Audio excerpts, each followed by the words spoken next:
Gandhigram police station વિસ્તારના અલગ અલગ વિસ્તારો છે જ્યાંથી અશાંત ધારા વિસ્તાર જે છે એમાં અશાંત ધારા કાયદાનો ભંગ થતો હોય તેવી રજૂઆતો મળેલી હતી અને એ બાબતને ધ્યાનમાં રાખી ગાંધીગ્રામ પોલીસ સ્ટેશનની ટીમ બનાવવામાં આવી હતી પીએસઆઈ અને એની સાથેના કર્મચારીઓ એ બધાએ મળી અને આ અશાંત ધારા વિસ્તાર છે એમાં જે ઘરની ફરિયાદો મળી હતી એવા ટોટલ 13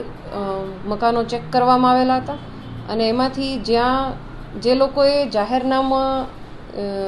ભંગનો કર્યો છે પોલીસ કમિશનર સાહેબનું જાહેરનામું છે કે કોઈ પણ ભાડુઆતને ભાડે આપતા વખતે એની નોંધણી કરાવવાની થાય છે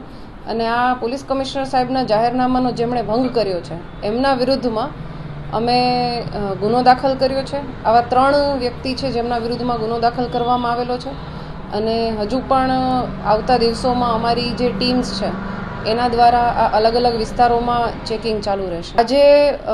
ગાંધીગ્રામ પોલીસ સ્ટેશન વિસ્તારના સુભાષનગર, શ્રીજીનગર, અલકાપુરી, વિમાનગર, ધ્રુવનગર આવા અલગ અલગ વિસ્તારોમાં ચેકિંગ કરવામાં આવેલું હતું અને આમાં જે 13 ઘર ચેક કર્યા એમાંથી 3 ઘર છે એમાં જાહેરનામાનો ભંગ થતો હોય એવું ધ્યાનમાં આવેલું હતું અને જેથી એમના વિરુદ્ધમાં ગુનો દાખલ કરવામાં આવેલો છે. આ જે મકાન જેણે ભાડે જાહેરનામા પ્રમાણે જે મકાન માલિક છે એમણે નોંધણી કરાવવાની હોય છે પોતાના ભાડુઆતની, એટલે જે મકાન માલિક છે એમના વિરુદ્ધમાં ગુનો દાખલ કરવામાં આવ્યો છે.